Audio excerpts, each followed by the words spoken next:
ये तो जो नहीं भी साथ में रहते हैं, अब भूमिहार कम्युनिटी जो है थोड़ा अति स्वाभिमानी कम्युनिटी, तो कहना होगा हम गांधी नेहरू के विरासत वाले लोग हैं। कहना होगा कि महात्मा गांधी अमर रहें, जवाहरलाल नेहरू अमर रहें, तो वो ना करके आप जय भीम कहते हैं। मेरी बाबू के आह्वान पर लोगों ने स्वेच्छा से बहुत बड़े पैमाने पर ज़मीन का दान दिया और उसी ज़मीन को बांटकर कई सरकारें पिछले 40-50 साल तक अपना पीठ थपथपाते रहे। लालू जी के चलते जब भूमिहार उससे अलग हट गए तो कांग्रेस कमज़ोर हुई। इस बात को पूरे पार्टी में मंथन करने की ज़रूरत है। बलिदान किया भूमिहारों ने, 12 और सेनारी जैसे नरसंहार का दंश झेल करके भी लालू जी को सत्ता से बाहर। कांग्रेस के पूर्व प्रदेश अध्यक्ष रामजतन सिन्हा इस वक्त हमारे साथ हैं। इसी साल सर बिहार में विधानसभा के चुनाव हैं, लेकिन कांग्रेस में कई बड़े बदलाव हुए हैं। अब जिला अध्यक्ष भी बदले जा रहे हैं, पहले प्रदेश अध्यक्ष और प्रदेश प्रभारी भी बदले गए। क्या कांग्रेस अब पूरी तरह बदलाव के मूड में है कि बिहार में इस बार कुछ नया करना है? तो नया करने के लिए बदलाव तो करना है कि सारे लोग, नेता कार्यकर्ता एक सूत्र में बंध करके अभी से दिन रात 6 महीने काम करें, क्योंकि जो सामने खड़ा है वो बिल्कुल जायंट है, भाजपा का बहुत बड़ा संगठन है। कांग्रेस की मुख्य लड़ाई भाजपा को रोकना ही है। और बिहार एकमात्र राज्य है जहां अभी भाजपा मुक्त नहीं करिए, गैर भाजपाई सरकार है, एनडीए की सरकार है। अब उसके लिए इसके पहले के भी अध्यक्ष थे, वो काफ़ी परिश्रम करते थे, अपना संसाधन भी लगाते थे और दौड़ भाग भी बहुत करते थे। अब संगठन में उन्होंने दिया भी था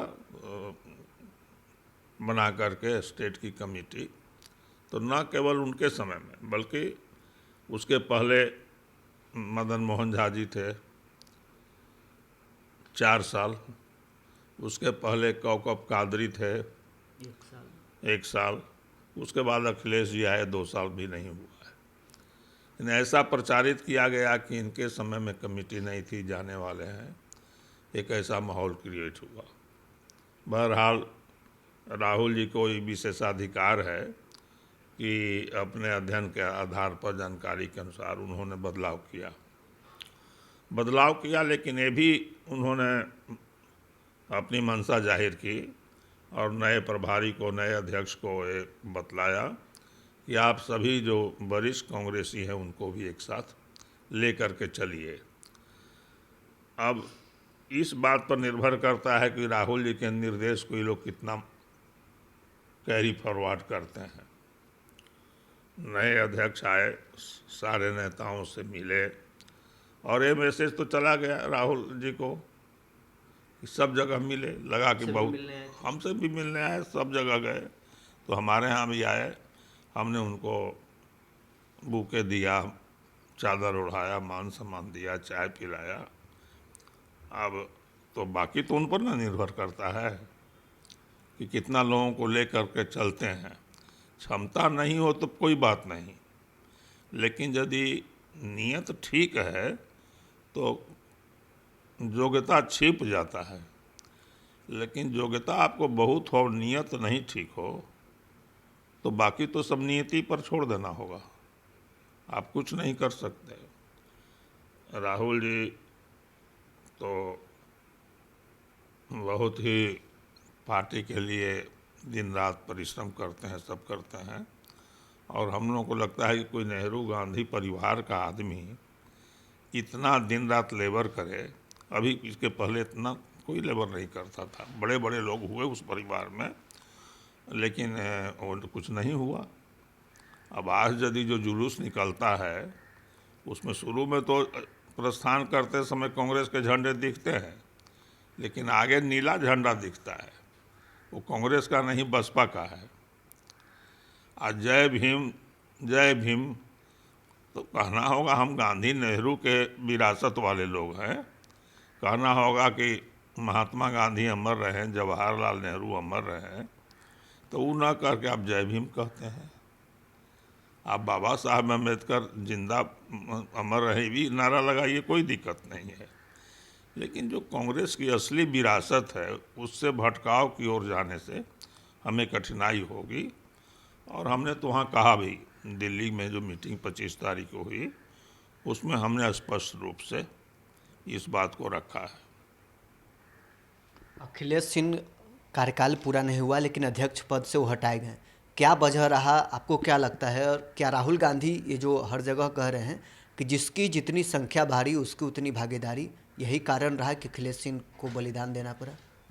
हो सकता है राहुल जी अब किस रूप में पार्टी को आगे ले जाना चाहते हैं उनका विशेषाधिकार है। लेकिन एक आपको बताएं कि ये जो है जिसकी जितनी संख्या उसकी उतनी भागीदारी, ये कांग्रेस का नारा नहीं रहा है। कांग्रेस सभी जातियों का, सभी धर्मों का सम्मान करती है, लेकिन केवल जाति या धर्म के आधार पर राजनीति नहीं करती ही। राहुल जी भी बोलते हैं, पहले भी तो डॉक्टर लोहिया बोलते थे कि संसो पाने बांधी गांठ, पिछड़ा पावे 100 में 60 नारा था ना। और जवाहरलाल नेहरू से लेकर के आज तक ओबीसी का वोट कांग्रेस को बहुत कम मिला, जबकि कांग्रेस ने अपनी ओर से उनको बहुत सम्मान दिया। यहाँ पर बलराम भगत जी को स्पीकर बनाया, विदेश मंत्री बनाया, और बिहार में Ramjaipal Singh Yadav Daroga Rai chief minister, deputy chief minister हुए। रामलखन सिंह यादव मंत्री रहे लंबे समय तक पीडब्ल्यूडी के। रामराज सिंह जी को शिक्षा मंत्री बनाया गया। रामशरण बाबू जो नालंदा के थे वो यहाँ अध्यक्ष बने। तो सिद्धेश्वर प्रसाद जी गवर्नर बने, केंद्र में मंत्री बने। और ये सब नालंदा जिले से कुर्मी समाज से आते हैं। आज कांग्रेस के साथ तो कोई नहीं है, और जिनकी पहले चर्चा की वो लोग भी कांग्रेस के साथ नहीं है। लेकिन जिनके बाप दादे पुरखे थे कांग्रेस में, वो आज भी कांग्रेस के साथ है। वो कांग्रेस की बड़ी पूंजी है। इसलिए केवल वैसे कहने से तो नहीं होगा। जगदेव प्रसाद कहते थे कि 100 में 90 शोषित है, 90 भाग हमारा है। अगिला सावन भादों में, गोरी के हाथ कादों में। ये सब नारा देने वाले ही लोग हैं। ये लोग कांग्रेस की विचारधारा से, तो ऐसा नहीं हो कि जो हमारा है वो अभी छीन जाए और दूसरे को चाहत में वो भी हम नहीं पा सकते। ये बड़ा चिंतन का विषय है। राहुल जी केवल बिहार के तो नेता नहीं हैं, पूरे देश के हैं। अंतर्राष्ट्रीय राजनीति भी देखते हैं। इतना पर्याप्त समय नहीं है कि वो हर इंडिविजुअल की बात सुने। हमसे कभी मुलाकात होगी तो हम इन सब बातों की ओर उनका ध्यान आकृष्ट करेंगे।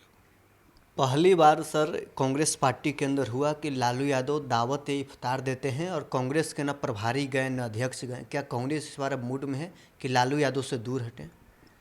उसको इस रूप में नहीं देखा जाना चाहिए। उसी समय दिल्ली वाली मीटिंग भी हो गई, तो ये अचानक हो गया होगा। और जो लीडरशिप है स्टेट का, वो अपने लोगों को इंस्ट्रक्शन नहीं दिए कि इफ्तार में जाना है। राहुल गांधी ने तो वहाँ स्पष्ट कर दिया था मीटिंग में कि हम किसी के न पक्ष में हैं न किसी के विपक्ष में हैं। हम कांग्रेस के खोए हुए सम्मान और उसका जनाधार वापस करने के लिए कमिटेड हैं। उन्होंने ये स्पष्ट कर दिया था। राजेश राम जी अध्यक्ष बने, जब उनसे सवाल किया गया कि न अभी तक वो लालू यादव से आशीर्वाद लेने नहीं गए हैं, जब सवाल उनसे किया जाता है तो सवाल छोड़कर वो चले जाते हैं। अब इसके बारे में तो वही बता सकते हैं, लेकिन लालू जी तो सारे सवालों का जवाब दिया। उन्होंने कहा कि हम न किसी के पक्ष में हैं न विपक्ष में हैं। हमारा पहला लक्ष्य है कि भाजपा को बिहार में सत्ता में आने से रोकना, और दूसरा है कि हम आगामी चुनाव में सम्मानजनक संख्या में जीत करके आए और इतनी संख्या में जीत करके आए कि बिना मेरे सपोर्ट के कोई दूसरी सरकार नहीं बने। तो इससे तो स्पष्ट सब बात कर दिया। और हम किसी अलायंस के न पक्ष में हैं न अलायंस के खिलाफ में हैं, हम अपने पार्टी के हित में हैं। एक आखिरी सवाल रहेगा, अखिलेश सिंह को अध्यक्ष पद से हटाए जाने के बाद क्या भूमिहार वोटरों में नाराजगी भी देखने को मिल रहा है क्या? ये तो देखिए स्वाभाविक होता है ना, नाराजगी तो जो नहीं भी साथ में रहते हैं। अब भूमिहार कम्युनिटी जो है थोड़ा अति स्वाभिमानी कम्युनिटी है। अब देखेंगे जब एक लगा था कि लालू जी अब कभी नहीं हटेंगे, तो भूमिहारों ने आज के दिन में तो सबसे और कभी भी सबसे बड़ा दान तो खून दान माना जाता रहा है। बहुत खून का बलिदान किया भूमिहारों ने। 12 और सेनारी जैसे नरसंहार का दंश झेल करके भी लालू जी को सत्ता से बाहर किया। तो और अब उसके पहले देखिए आज़ादी की लड़ाई में अपनी ज़मींदारी गंवाई, देश के लिए काश्तकारी गंवाई। सबसे बड़ा उस समय प्रॉब्लम था शिक्षा, स्वास्थ्य और बेरोजगारी। तो सरकार की कोई योजना तो उस समय थी नहीं। भूमिहारों ने ज़मीन दिया, न केवल ज़मीन दिया, उस पर स्कूल बनाए, कॉलेज बनाए, अस्पताल बनवाए। और संत विनोबा भावे के निर्देश पर और श्री बाबू के आह्वान पर लोगों ने स्वेच्छा से बहुत बड़े पैमाने पर ज़मीन का दान दिया।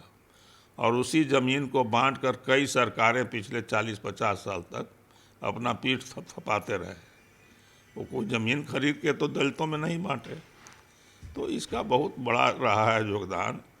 जो इनके पास खेती थी, वो खेती भी दलितों के हाथ में थी। वो जो भी देते थे उसको स्वीकार करते थे। तो दलित से कभी कन्फ्रंटेशन हम लोग का भूमिहार समाज का नहीं रहा। मुसलमानों से भी अच्छे रिश्ते रहे। और यही सवर्ण, दलित और मुस्लिम वोट और छिटपुट और लोगों के वोट पर कांग्रेस लंबे समय तक साथ रही।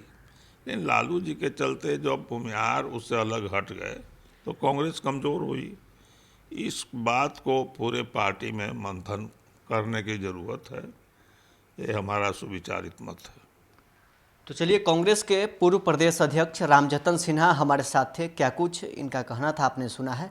बहरहाल इस खबर में इतना ही। आप बने रहे न्यूज़ 4 नेशन के साथ।